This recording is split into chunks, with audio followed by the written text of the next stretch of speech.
That's what it's supposed to be, they're trying to make it fun.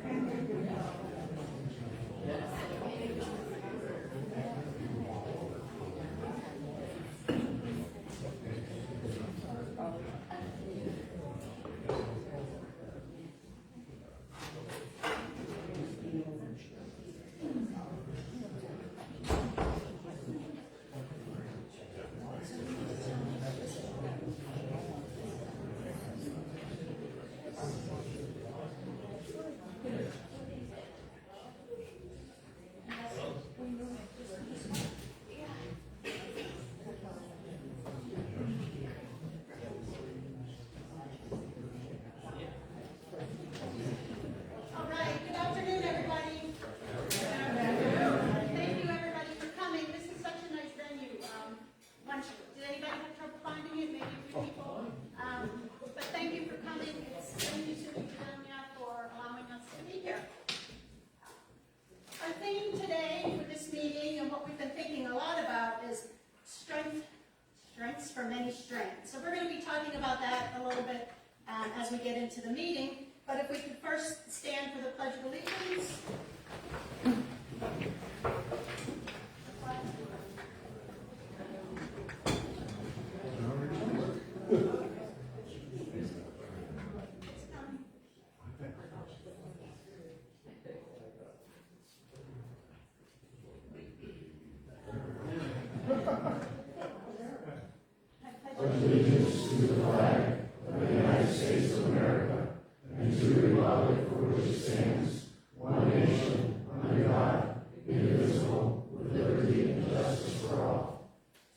Thank you. Be seated.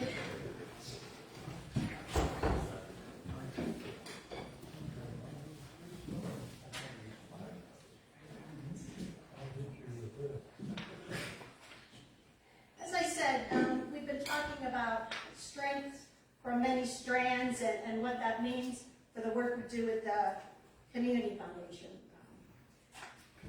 I'm sure I'm not alone when I say the world is kind of uncertain and heavy at times, particularly recently. But here in Chautauqua County, at least for me, I'm reminded every day about what makes this place special. It's not just the natural beauty, it's the people. This is a community that cares for one another and that leads with open hearts and minds. And I can't tell you how grateful I am for that.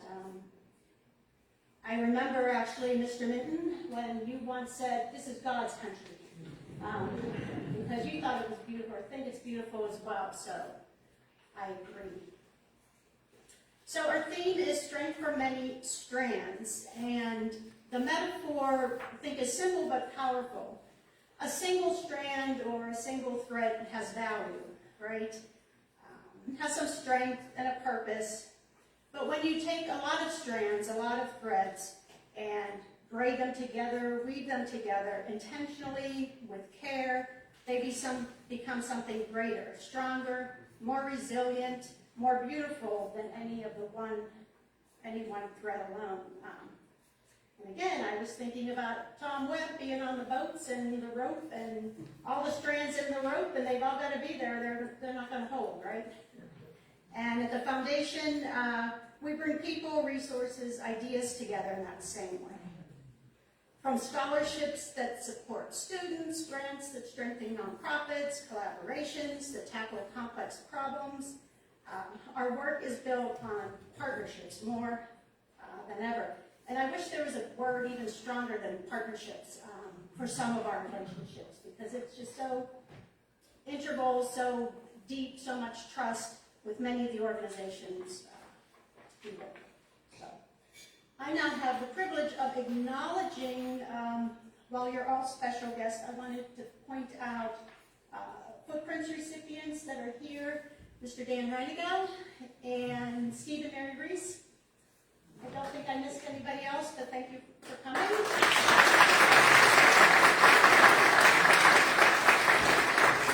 We also have a number of past presidents: Tom Webb, Jeff Passifero, Jim Minton, Dan Reiniga, and we also have previous former board members Dan Putnam, Jack D'Agostino, and Roseanne Falcone. Did I miss anybody? Oh my goodness, Nancy, well, you're not done yet.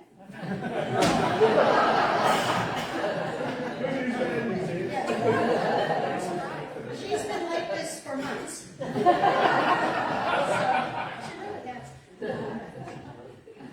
So now that I've done that, I'm going to turn the podium over to Dave, our president, Dave Tubbs.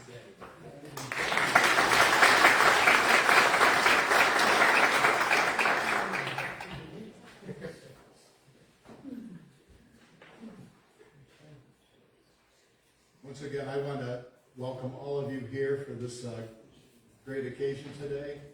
It's great because it's my last day as president. And I want to thank Diane because she makes this whole thing work. She is the glue. So, what a fitting message for this moment. Strength from many strands. It's more than a theme. It's a way this foundation has operated since day one. As board president, and as someone who served for over a decade, I've seen firsthand how this organization is strengthened by the diversity of voices, experiences, and commitments that shape our work. Our board members, committee volunteers, and staff come from different professions, backgrounds, and corners of the community, but we're united by a common purpose to help our community thrive.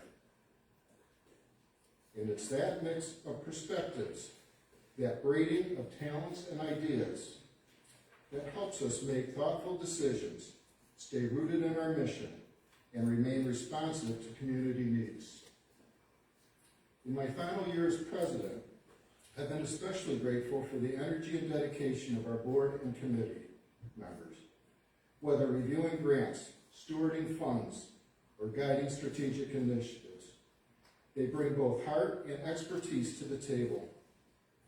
The foundation's strength isn't just in its endowments. It's in the people who choose to be part of it. People like you. Whether you're a donor, a partner, a volunteer, or a champion for a cause, you are one of the strands that make this work possible. Thank you for the trust you've placed in us. It's been an honor to serve as president, and I look forward to continuing to serve alongside all of you as we keep moving forward together.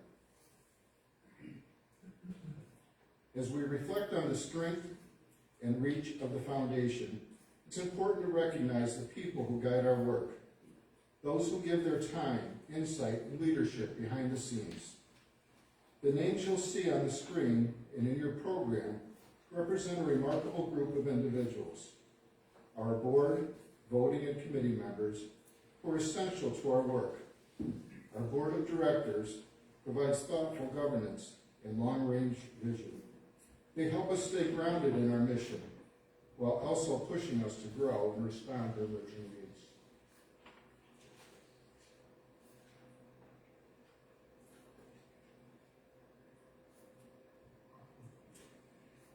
Before we move on, I'd like to take a moment to recognize two extraordinary board members whose terms are ending this year. Nancy Adams Fry, would you like to come forward, please? And Rick Ketchum, could you come forward, please? No, not my chance.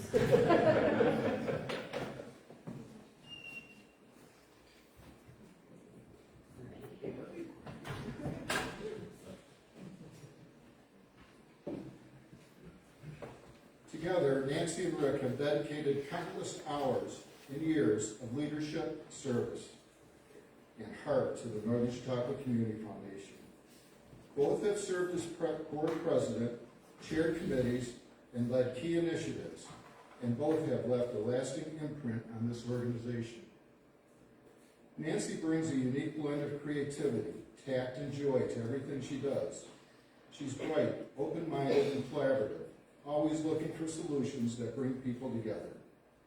She has a gift for elevating discussions, encouraging input, and helping us move forward with both grace and good humor. Rick is a force of nature, in the best way. He's focused, so everybody knows him too. He's focused, principled, and incredibly effective, whether leading our investment committee or driving strategic conversations. Rick holds high standards and lives up to them. He brings rigor, insight, and deep care to every decision.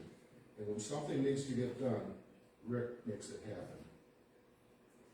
Together, Nancy and Rick represent two different but deeply complementary strands of this foundation, many strands. One warm and wise, one strong and steady. Their contributions have left an indelible mark on the NCCF and will shape our future for years to come.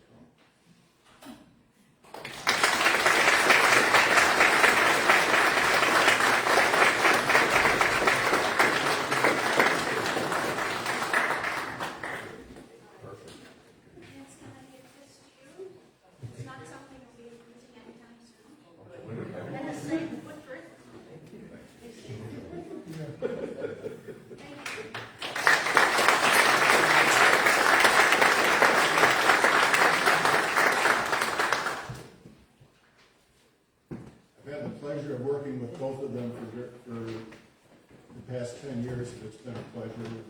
Thank you very much. Thank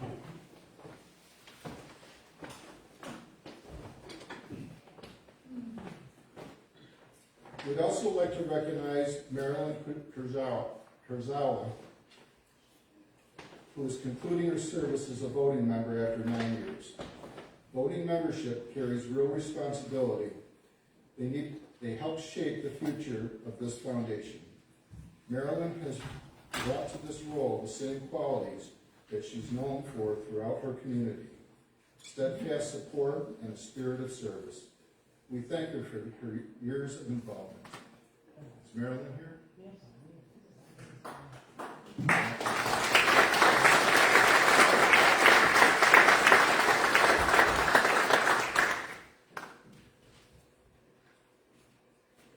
Supporting our work are 6 dedicated committees: grants, investment, development, audit, LED, and footprints. Each playing a vital role in how we operate and serve the community. Whether it's evaluating grant proposals, stewarding our endowment, engaging donors, ensuring sound financial oversight, or nurturing new initiatives, these volunteers offer their expertise and energy to strengthen every aspect of the foundation. Their names are listed in your program, and we're sharing them now on the screen. I'd like to thank each and every one of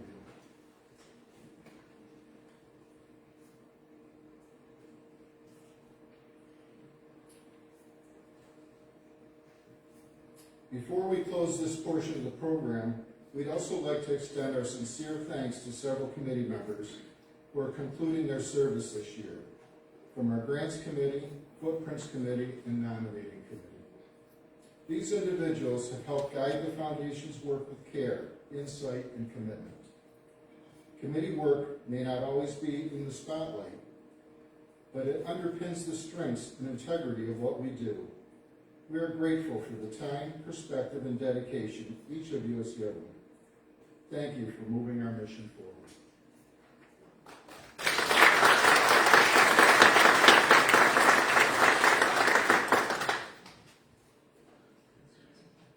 And now I'd like to ask Sylvester Cleary to come up. He's our secretary.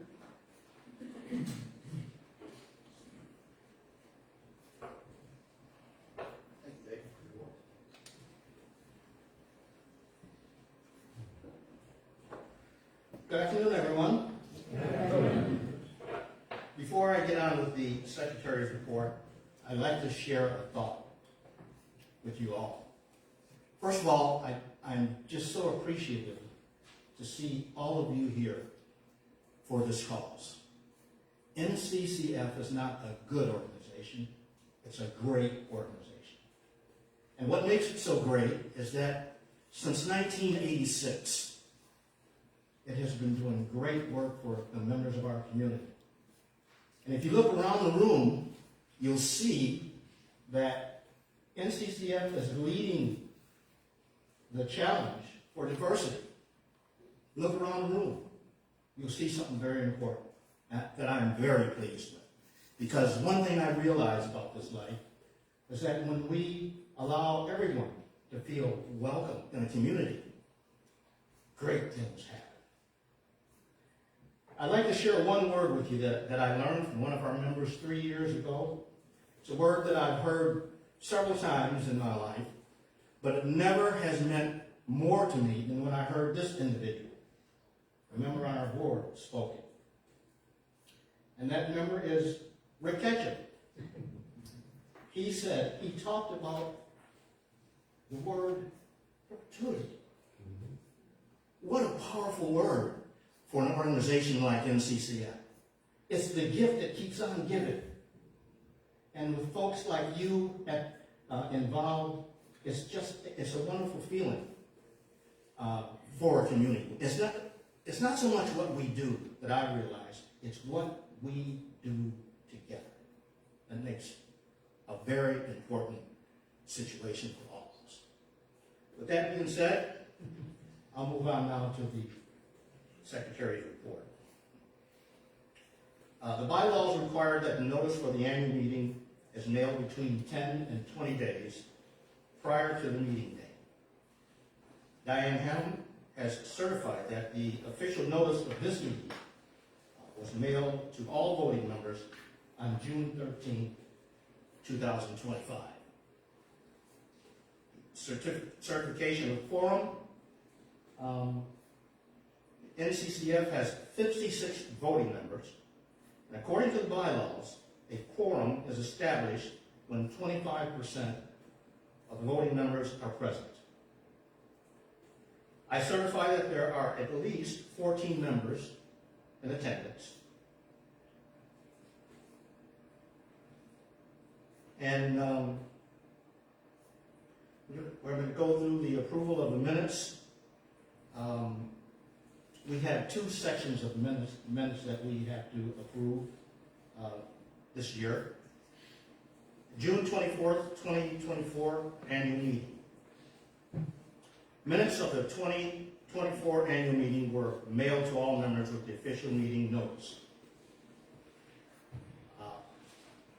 Are there any questions or corrections for that? Hearing none, may I have a motion to approve the minutes of the 2024 annual meeting? So moved. All right, thank you. Can I have a second? Second. Thank you so much. All in favor? Aye. Any opposed? Motion is carried. Approval of minutes from the September 18th, 2024 special meeting.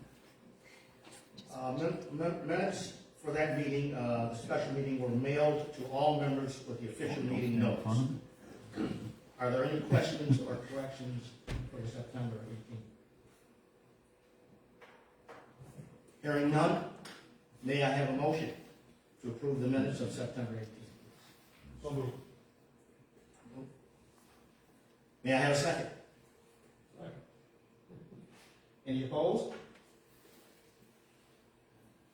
Hearing none, that motion is carried also.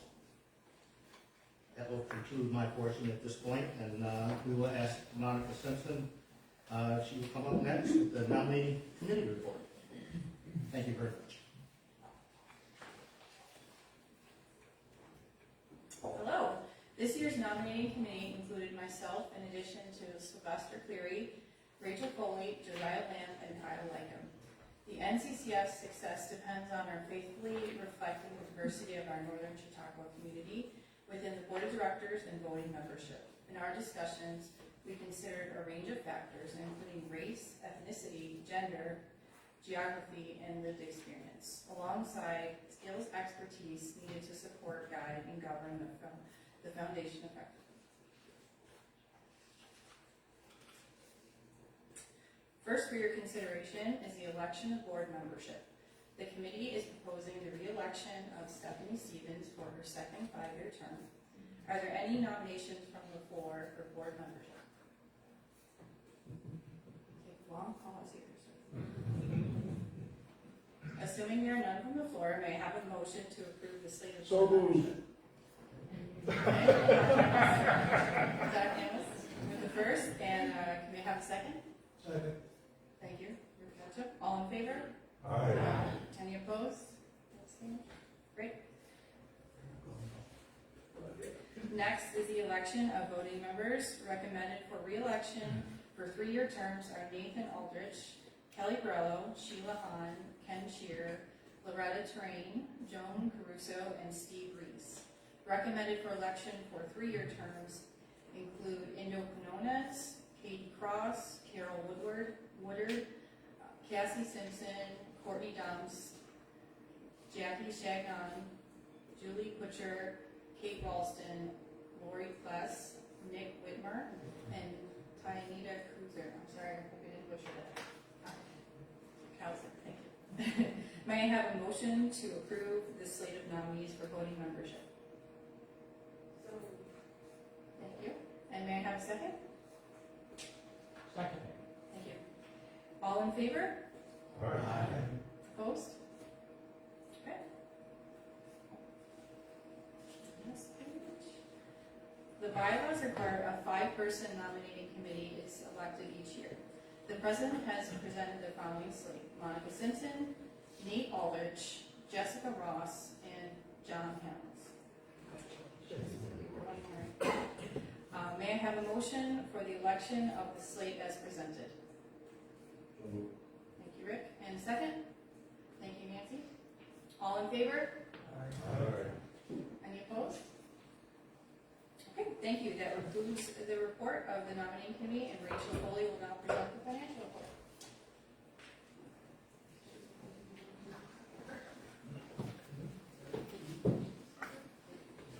Good afternoon. I am very pleased to report that between 2023 and 2024, Northern Chautauqua Community Foundation total assets grew by 15.15%, or $5.6 million. This growth reflects strong investment performance and generous contributions offset by grants and operating expenses. Our funds fall into 6 categories: community benefit, designated, donor advised, field of interest, scholarship, and agency. The slide shown on the screen highlights the year-over-year changes by category. Our community benefits fund grew by 12.4%, reflecting strong support for our Today, Tomorrow, and Together campaign. Our designated funds increased by 28.4%, bolstered by a significant request received in early 2024. These results speak to the trust that our donors place in our foundation and our shared commitment to the region's future.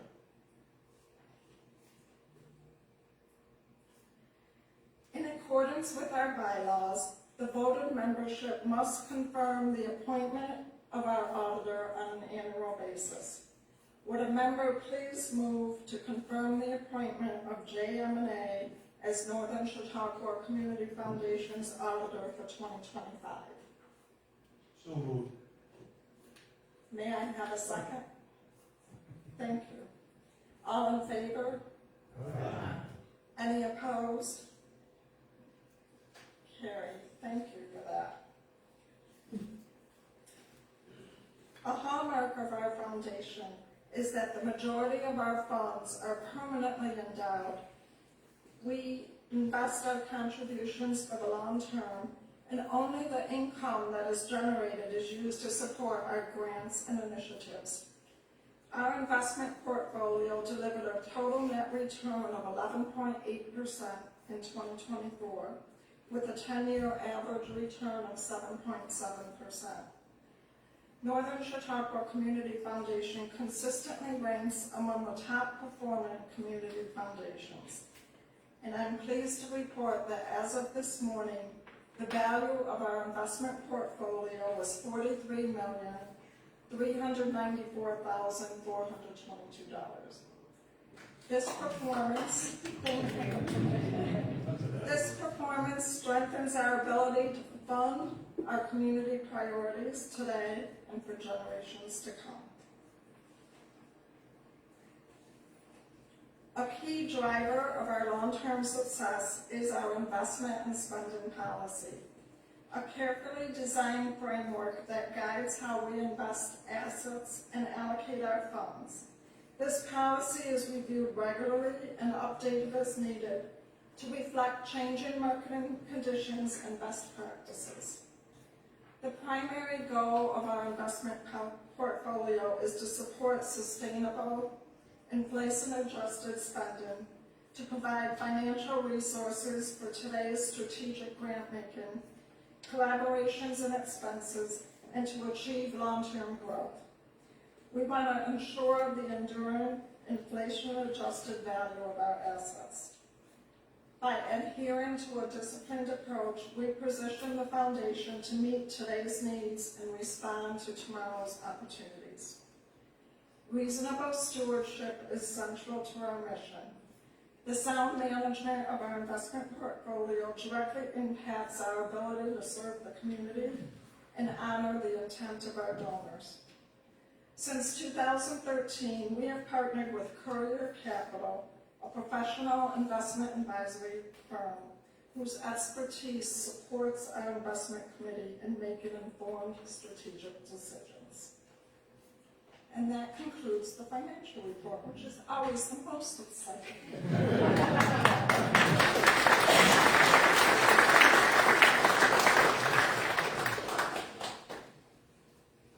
I would say it's good, Rachel, as long as the numbers are positive, and they have been, so we'll take it. Thank you.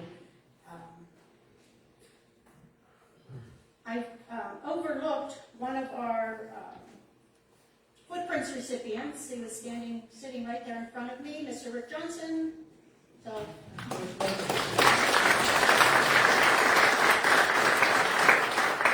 as he said, Rick was our first president, and he continues with the foundation today. You know why I was first president? I was the youngest guy in the room.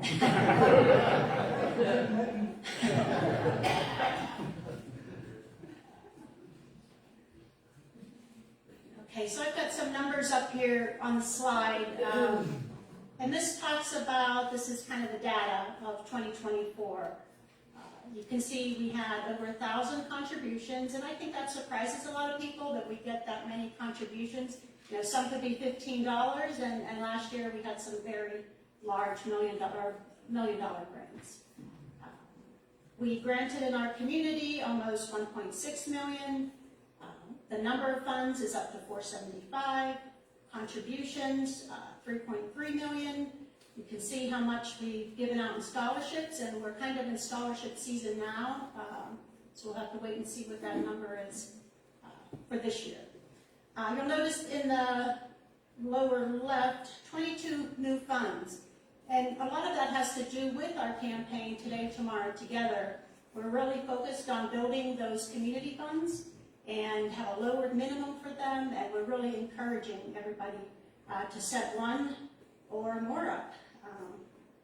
It's good stuff. So those are numbers, right? But earlier I was talking about strands. And these are the strands on the screen here that give us strength, that give the foundation and give our our work strength. These are examples of the people and organizations that make our work possible, those who bring really the mission to life in every corner of our community. And this list I could have done many, many, many more slides. And as I said earlier, partnerships, we've just really been developing some strong partnerships, not just in the community, but in the county, in the region, just so many good things going on. So I'd like to just touch on a few of those strands. There we go. And this is the students. The students that continue their education, they go to college, university, tech school. They are some strands that make us stronger. Never thought that it wouldn't be able to read this, because I can't really read it, but you'll see that first one there at the top that says, that's a thank you letter from Benjamin Elder. He received the Ruth Barker Wood Scholarship, which is our largest. It's renewable. So he received $3,500 last year. This year he'll receive $3,700. If he continues to do well, he'll receive it for 2 more years. So that's one of our largest scholarships, or it may even be our largest fund. At the bottom there is a thank you we received from Zachary Zentz from Dunkirk High School. He graduated in 2024, and he received at least 8 scholarships. So our scholarships are out there at work, helping our kids not just go to college, but to fulfill some of those workforce needs we have here in Chautauqua County.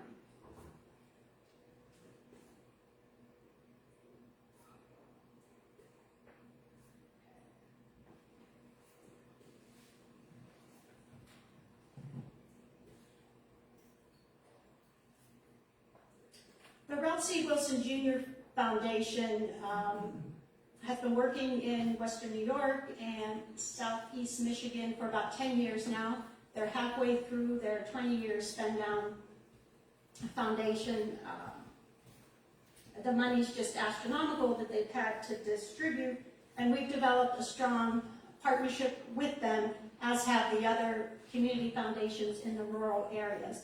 And the past few years, they've taken a particular interest in Rural Community Foundation, viewing us as the connection to rural organizations. They're fantastic to work with us. This is us here at a recent convening in St. Clair, Michigan.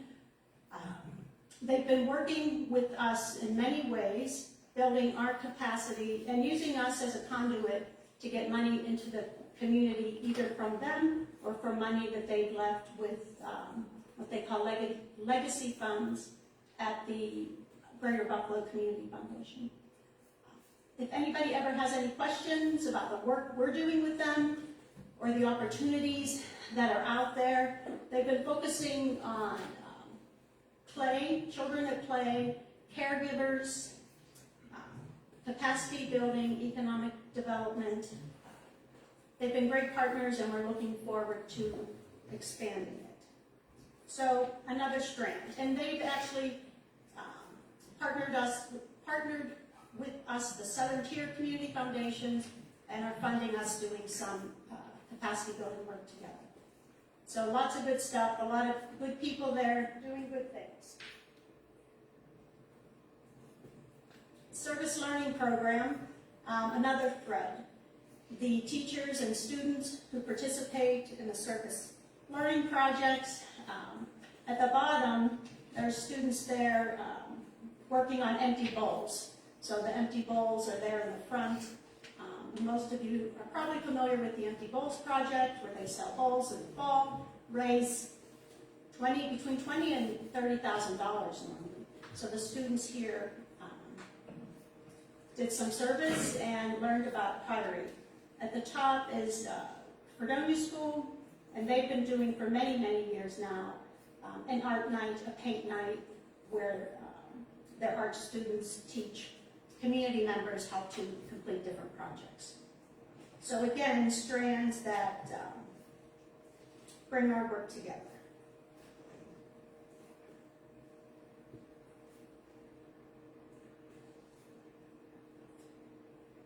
we've been working with the Buffalo Niagara Waterkeeper and really other organizations concerned about the environment, particularly around Lake Erie. There's really a lot of activity. The Greater Michigan, the Council of Michigan Foundations has been doing work around the Great Lakes for many, many years, and they've been bringing community foundations into it.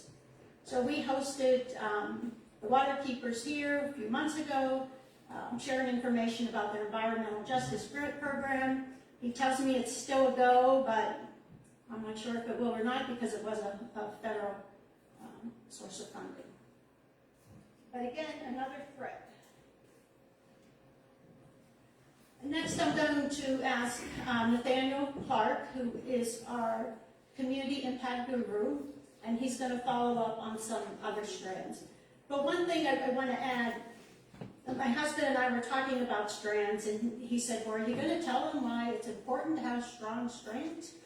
You know, and it is because of things that come up like COVID. We need to be strong. We were very strong when COVID hit our community.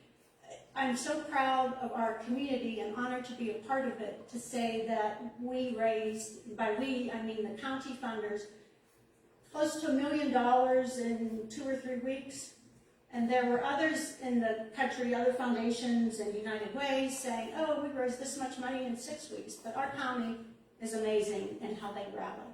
So we need to be strong, not only for crises, but for good opportunities that come along as well. So, tell my husband I did what it You are next. Thank you, Dan. Okay. Howdy, everyone.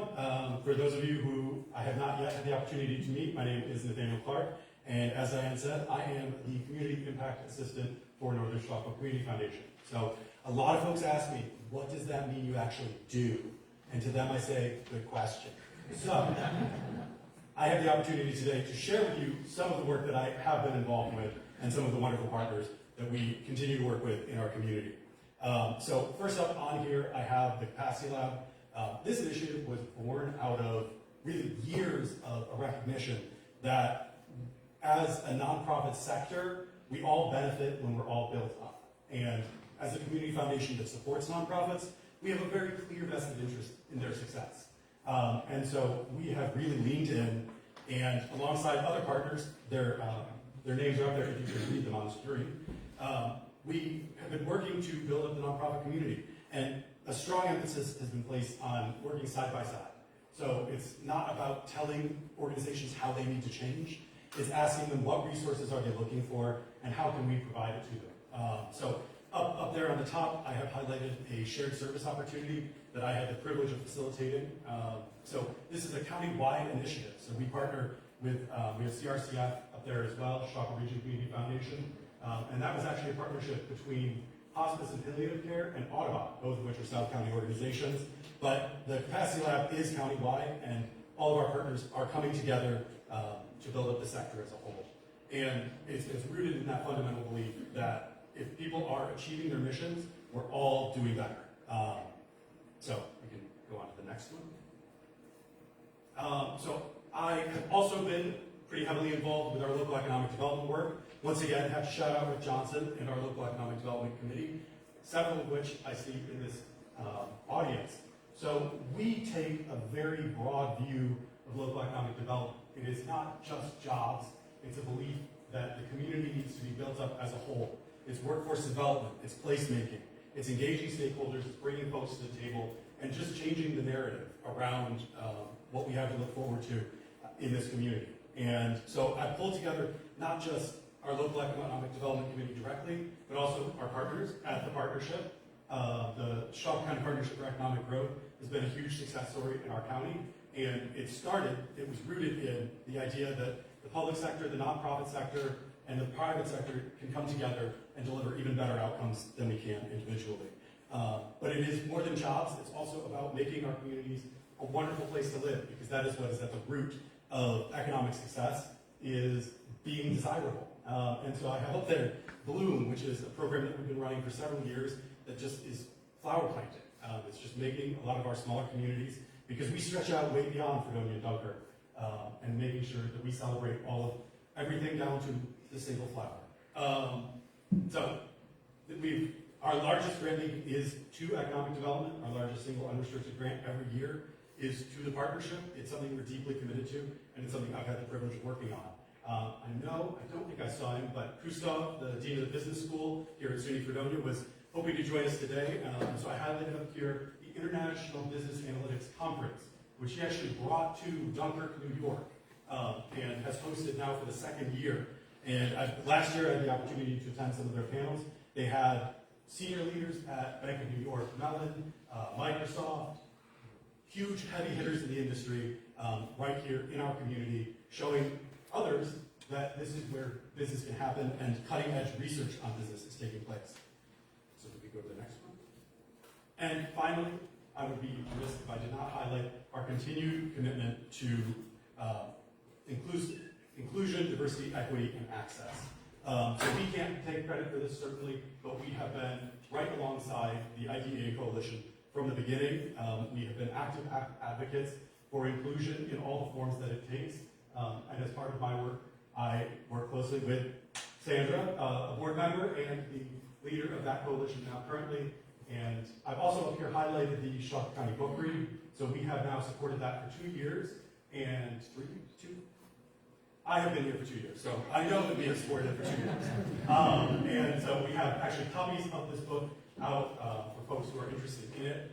That culminates in July 17th at Chautauqua Day at the Chautauqua Institution. They bring this author to talk about the book. And so it's an opportunity for us to learn about this story that's deeply connected to current events in our country and the implications that they have on people, and hear her story directly from her mouth. So I would encourage you to check that out. We have been a supporter, and we're encouraging folks to read that and have discussions around it. So that we can grow as a community. I've also, once again, highlighted we've worked closely with Dr. Vicky Tsap, and the SUNY Fredonia's work around diversity, because we recognize that it's something that we all have to come to together.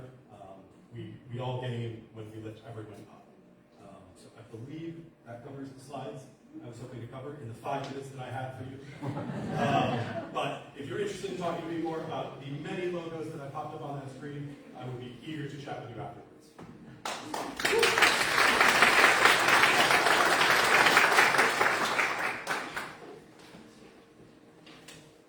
That was impressive, Tim. Good afternoon, everyone. First of all, I want to thank everyone for being here with us today. My name is Leslie Willey. I'm the Community Engagement Coordinator for Northern Chautauqua Community Foundation. I know everyone's schedules are really busy, and we are just really appreciative of you taking the time to gather here with us today. So I'm going to do something a little bit different. I know we've been throwing a lot of numbers at you. We've been throwing a lot of statistics at you. I'm going to take this opportunity to share a personal story with you, and it's the reason that I'm here today. And while I'm doing that, I would like to invite you all to think about the reasons that you are here with us today. So in 2020, when the world shut down due to COVID, I, like so many others, found myself suddenly unemployed for the first time in my life since I was 16 years old. I took that opportunity to take a step back and think about the things that were important to me, what I was passionate about, and what I actually wanted to do next. Just bringing home a paycheck wasn't enough anymore.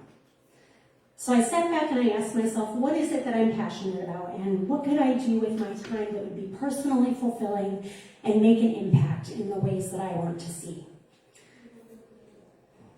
So from a very young age, my parents instilled values in me that I carry with me today and that I hope to pass along to my children. Those values are: number one, when somebody around us needs help, if we have the means to do so, we should help them. Number two, do good whenever you can and wherever you go. And number three, community matters. And for as long as I can remember, I've carried that with me, and a main goal throughout my life has been to leave this world a little bit better than I found it. I know that in times like these, when we are seeing unprecedented event after unprecedented event, and so on, that can feel very overwhelming, and you can begin to feel helpless. What can one person do alone? But the reality is, it all starts right here at home, and when we work together, we can accomplish incredible things. I'll be honest, before I started in this role, I didn't know much about this organization. So I started reading the website, I started looking up articles, I started speaking to people whose names I saw listed on that website. Several of you are in this room right now, and I thank you for the information that you shared with me. And what I learned was that NCCF is truly the backbone of this community. I learned about the endowment model and the brilliant people at NCCF behind the investment strategy, ensuring that this work continues not only today, not only tomorrow, but well into the future, so that future generations enjoy the same level of support that we do today. I feel incredibly privileged to work alongside a staff and so many volunteers who share these values, this love of community, and who work hard every day towards NCCF's mission. In the first couple of months of my time at NCCF, the idea was raised for a 5-year, $10 million campaign to raise community funds. And that's what you see on the screen right there and what we've been talking about today. Once I got past the initial shock of that very large number that was presented to me, I enthusiastically agreed to take this on because these funds are so incredibly important to the work of NCCF, supporting everything from our grant-making programs to local economic development, nonprofit capacity building, and so much more. Now, I think it's likely, and I hope you've been thinking about this while I've been speaking here, I think it's likely that most, if not all of you in this room, are here today for very similar reasons. That's because you care about this community, because you share these values, and because you love this place that we call home. And that's what makes this campaign so special. It's rooted in our shared belief that we are stronger when we work together. So at this time, I'd like to take a moment to recognize a very special group of people. The names you see on the screen here are our cornerstone contributors. You can see there are many. I had to make the font small to be able to fit them all, so I hope you can read them. These individuals, families, and businesses made gifts to our community funds before we even launched this campaign to the public.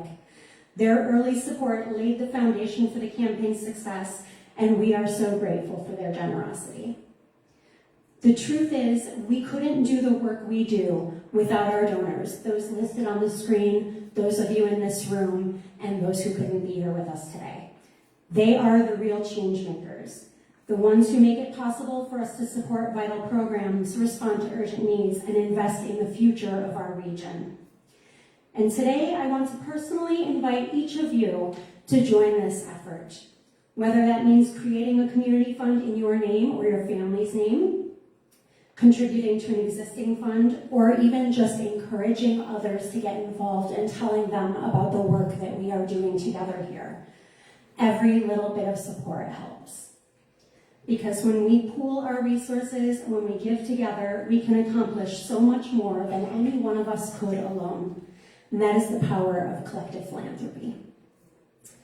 And now it is my pleasure to introduce someone who's been an incredible leader for this campaign, someone whose passion for this community is evident in everything that he does, and that is our campaign chair, Dan Reiniga.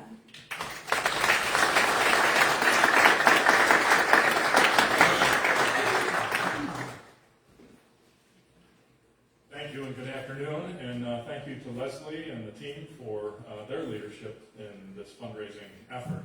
And similar to Rick Johnson, I was the youngest guy in the room when he went down through the list and said, who wants to lead the campaign? I won. So I'm very happy to do that. So, and again, thank you to all of you for being here and supporting the Northern Chautauqua Community Foundation in the way you do. And I just want to review some of the numbers that we've already taken a look at. So, as mentioned earlier, the campaign is today, tomorrow, and together.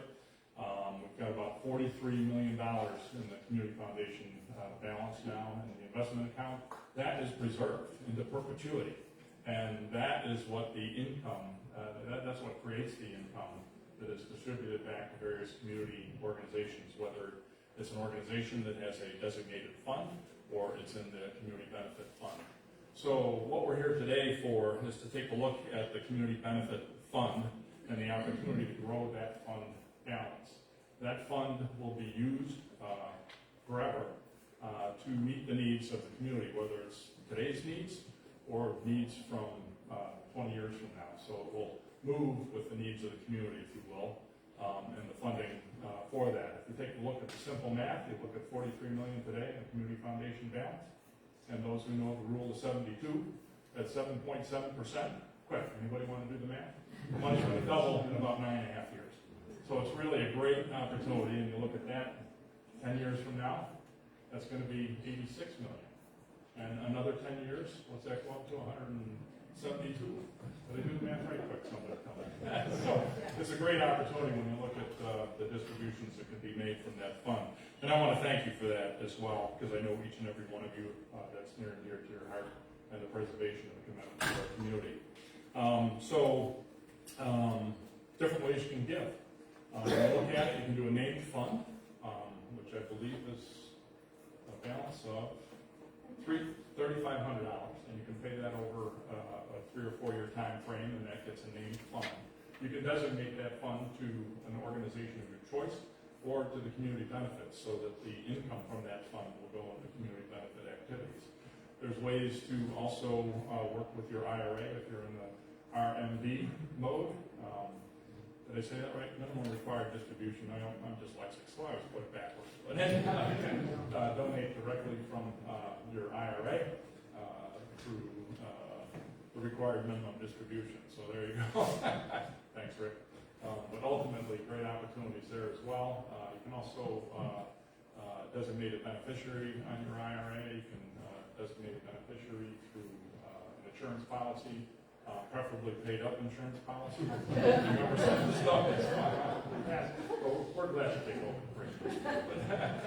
But anyhow, there's many, many different ways to give and create the legacy for your family or for your organization by partnering with the Northern Chicago Community Foundation. So to the committee, we have Rich Ryan, Andy Dorn, Rudy Ruckman, Rick Ketchum, Dave Travis, Rick Johnson, Kyle Leckham, Rick Davis, Jackie Shagnon, Diane Hannum, Leslie Willie, and Dan Clark. So thank you so much for that. Appreciate your involvement, and here for questions if you have any on how we can help you establish your dream of perpetuity in Chicago County, Northern Chicago County specifically. So thank you.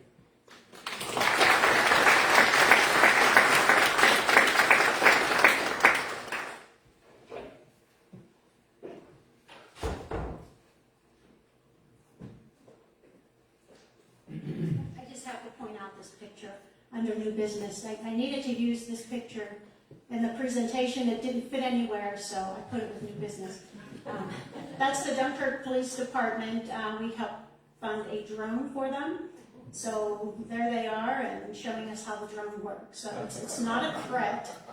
We don't have to bring up new business, but it was just such a good picture. So. At this time, I'd like to ask if anybody has any new business to bring before this group. I don't see anybody jumping up, so can I have a motion to adjourn? So moved. And a second. Thank you.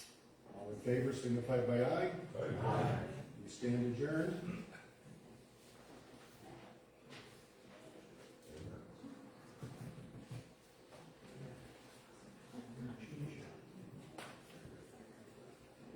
Okay, so while Leslie gets the video queued up, now's the fun part where we get to present the George B. Weaver Jr. Footprints Award to Jim and Sue Minton.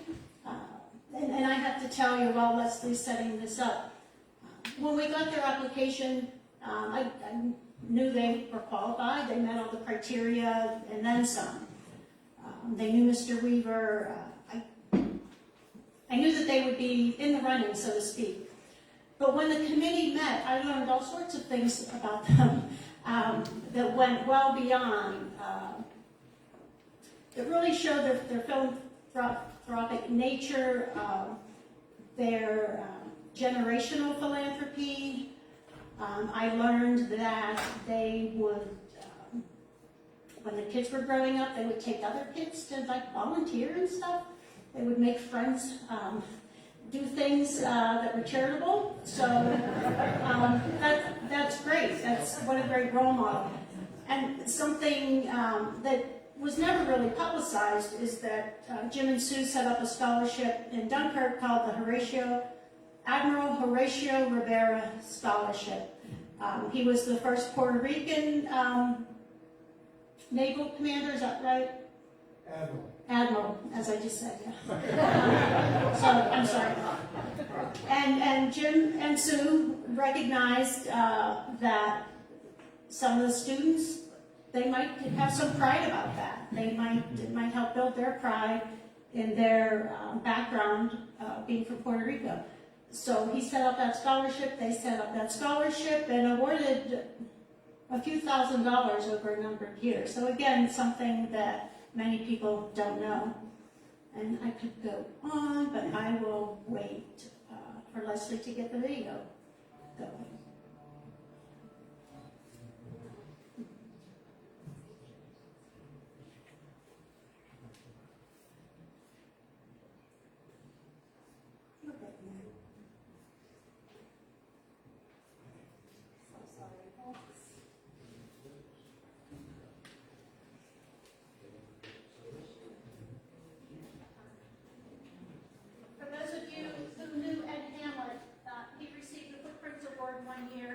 There were technical difficulties, and he had everybody singing. The song is about kind of a melon.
Three words describe him: intelligent, knowledgeable, take charge guy.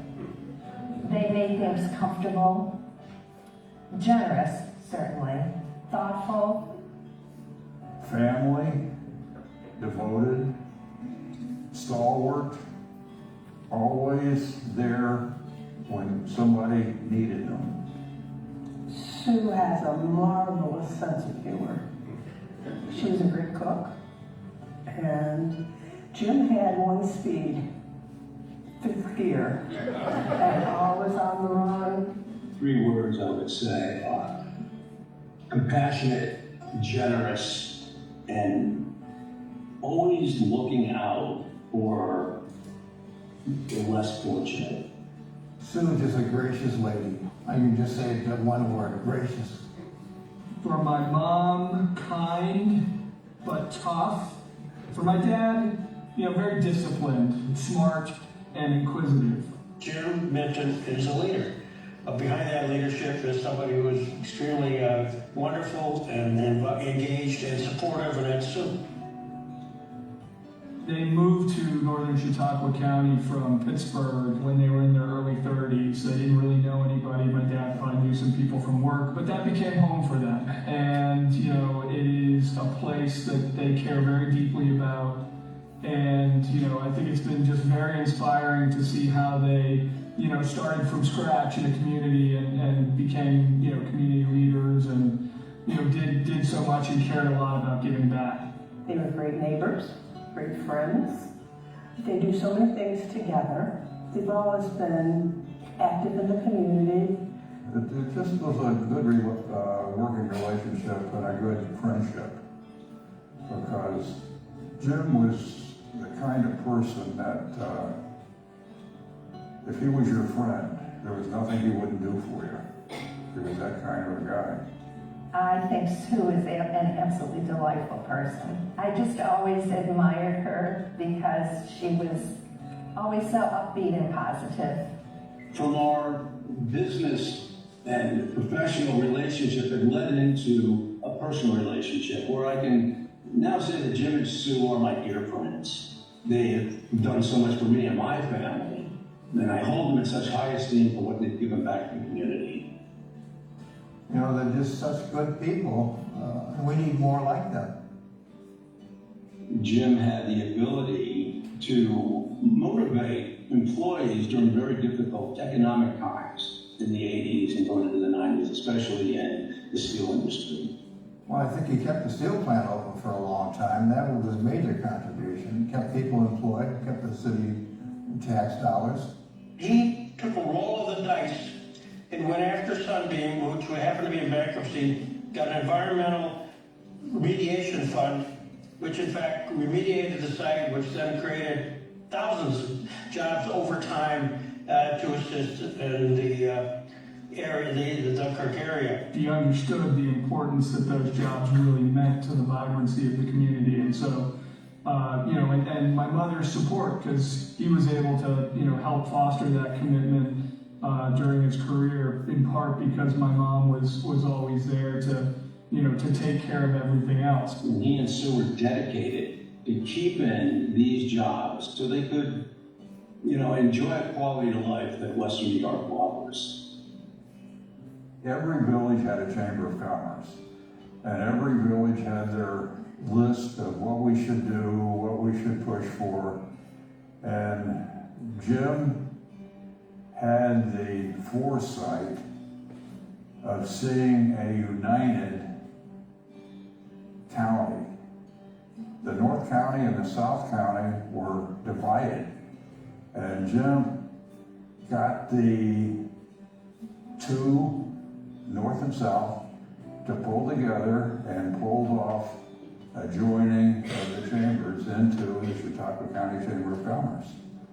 And then the county had a big voice with all of the communities acting as one.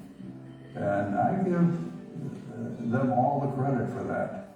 I know through his job, through his work with Altech, he brought lots of contributions, things that are very often overlooked. There were two significant things that really happened during his chairmanship.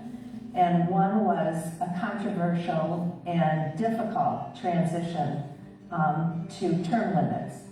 And it was significant because it really reinvigorated the board. He also always encouraged collaboration with the Community Foundation. And it was very, very helpful because it clearly defined our individual missions. I think 66 years coming up in June of a, you know, happy and productive marriage. It starts with that partnership, and you know, and then, you know, the institutions that they've touched in the community, whether it's, you know, the Barker Library, the, you know, First Presbyterian Church, the foundation itself, the list goes on and on. Giving back to the community, what Northern Chautauqua Foundation and what their mission statement is, they believe in it. I mean, you know, Jim, believe it was one of the founding fathers going back almost 50 years of forming Northern Chautauqua Community Foundation. I think it was that, knowing that, what they can give can be spread to so many through the efforts and good work of the Northern Chautauqua Community Foundation. I think it's a lot of their philanthropy has been done very quietly and from the heart. They were visible in the community in generous ways. Jim actually encouraged his mother to establish a charitable gift annuity. So, I mean, not only did they give, but they brought their family into it. Their legacy. It is through their involvement, their support, their generosity. The effect of what they have done will last for years. I think just as a couple, they exude confidence, they exude a vision of support for the community. I mean, they have in many instances been part of the community, as noted by the fund they created through the Community Foundation. Not everybody thinks that far out, and kudos to Jim and Sue for making that reality. And I think everybody in Chautauqua County is delighted to be able to lay claim to them. Their footprints led the way, and they won't be there forever, but the trail that they've created will be there forever because they've created that legacy by example. What he's given back to the entire community, Jim and Sue, it is just amazing. And it is a better place, Chautauqua County, and I believe we are better people for having them our lives. I just want to say, to my parents, thank you for everything you've done for us and for our community, and that, all of your family love you very much and are, respect so much what you've done, and, you're really worthy recipients of this award. When you get older, memories are important. And as Bob Hope always said, thanks for the memories. So Jim and Sue, thanks for the memories.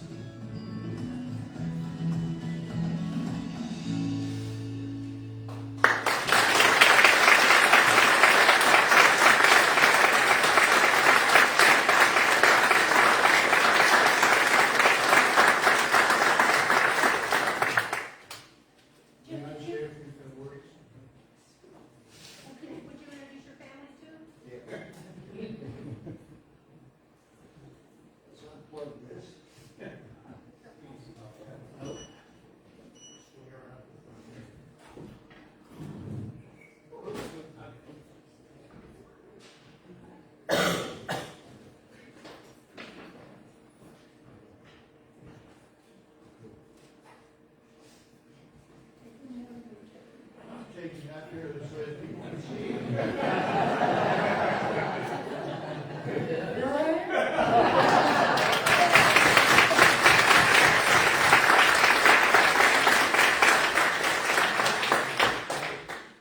We were very, very honored. That was quite a presentation, and thank everybody that participated in it. And we were very, very surprised at this would happen. As I was going to say, most of you wonder, who are these people? We moved away from Chautauqua County 13 years ago, and we moved to Fox Run and Orchard Park, the life care community. We made that decision because we didn't want our 4 boys to have to worry about us. And so when we hit 75, we decided to move. And I'd like to introduce our children. Our oldest son, Jim the third. Second son, Mike. His wife, Tony. Third son, we just saw a lot of. Phil and his wife, Jan. And our youngest son, John, and Chrissy.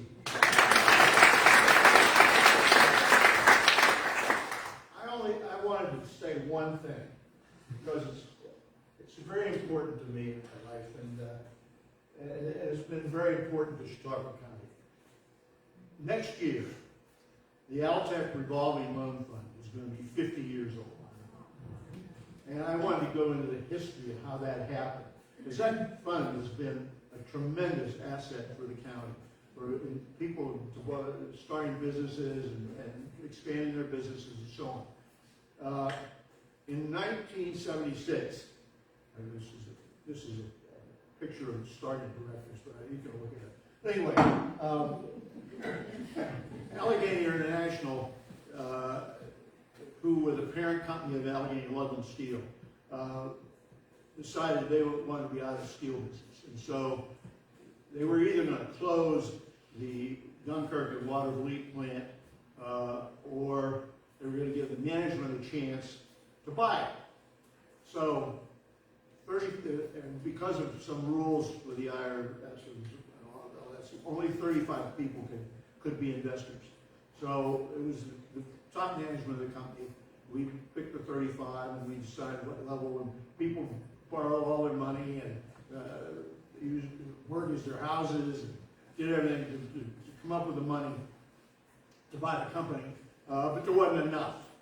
So Dave Dawson, who was the head of the IDA at the time in Chautauqua County, worked with a very great guy down in Philadelphia who worked for the Department of Commerce in their Economic Development Department. His name was Jack Corrigan. And they came up with this grant.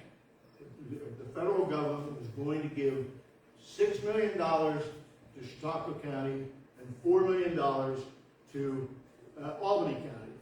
And that money was going to be then loaned to us so we could pay for the company. And then we would pay it back, and then it would become a revolving loan fund.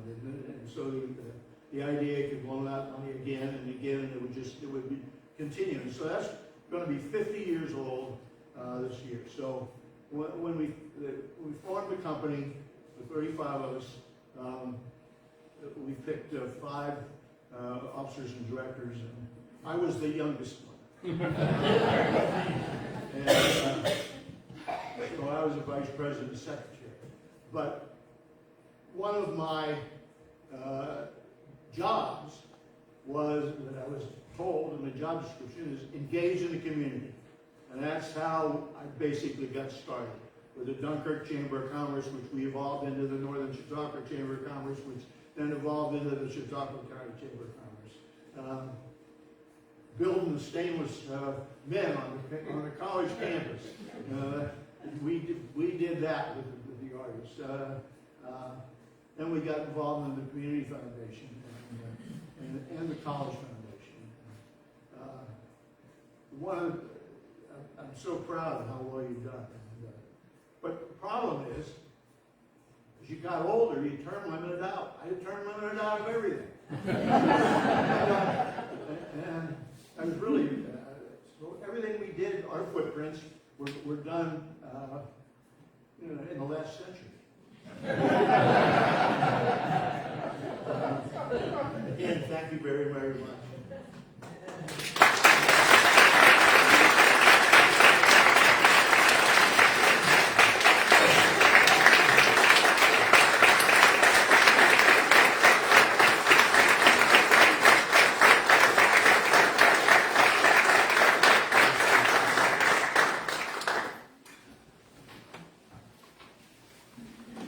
You want to see what a young guy looked like? 37 years old. At this time, I'd like to ask our Assemblyman Andrew Howell to come forward.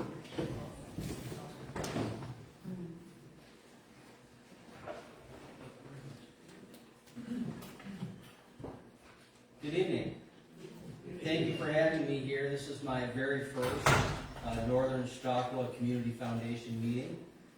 And I'm very honored to be here on behalf of the New York State Assembly. I wasn't going to say anything more than that, and I was going to read the citation, but I feel the compulsion or the need to say a few things.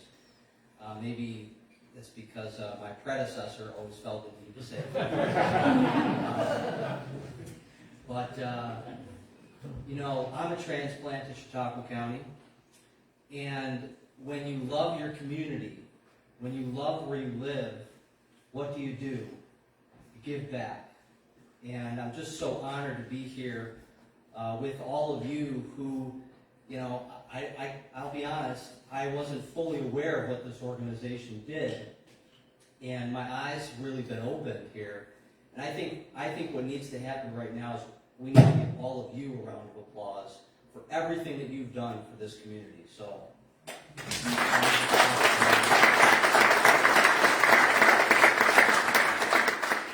And I'll also say, getting my first look at state government, I'm so glad that you people have decided to do what you've done to help our community, because it doesn't always happen through government. I'll just say that.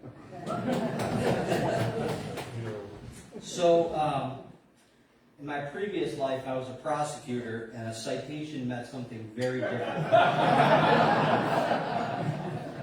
But on behalf of the New York State Assembly and all of its members, I'd like to present James and Susan Minton with this citation from the New York State Assembly in recognition of your contributions to the community and for receiving the NCCF George B. Weaver Jr. Footprints Award.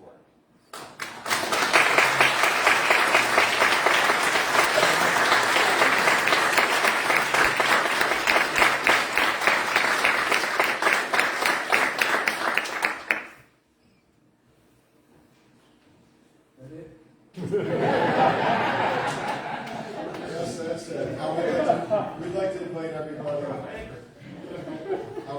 out in the foyer here for our reception. Thank you all for attending. It's been great serving you. Thank you so much.